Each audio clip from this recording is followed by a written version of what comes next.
आप लोग को बता दूं, जितने लोग सिंगर थे जो आरजेडी के ऊपर गाना गाए थे चुनाव से पहले, उस गाने को लेकर सबको नोटिस जा रहा है। लगातार 12 सिंगर को नाम आया था, जिसमें सबको अभी नोटिस जा रहा है, चाहे म्यूजिक डायरेक्टर हो या कोई भी हो। क्योंकि तेजस्वी यादव ने कल बैठक किए थे, जिसमें 4 घंटा लगभग बैठक चला था, जिसमें वहां पे एक आरजेडी के नेताओं ने बताया कि जितने भी सिंगर लोग गाना गाए थे आरजेडी के ऊपर, उस गाने से बहुत ज्यादा नुकसान हुआ है।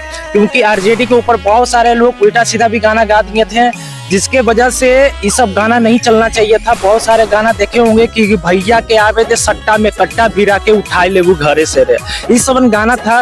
इस सब गाना से बहुत ज्यादा नुकसान पड़ा था आरजेडी के ऊपर, इसीलिए सबको नोटिस जा रहा है, लगातार जा रहा है नोटिस। आप लोग से रिक्वेस्ट है कि आरजेडी के अगर ऊपर आप लोग गाना गाते हैं तो बिना परमिशन के नहीं छोड़ सकते हैं, क्योंकि सबको परमिशन लेना पड़ेगा, इसीलिए गाना आप लोग छोड़िएगा। बाकी आप लोग सोच लीजिए गाना गाने से पहले।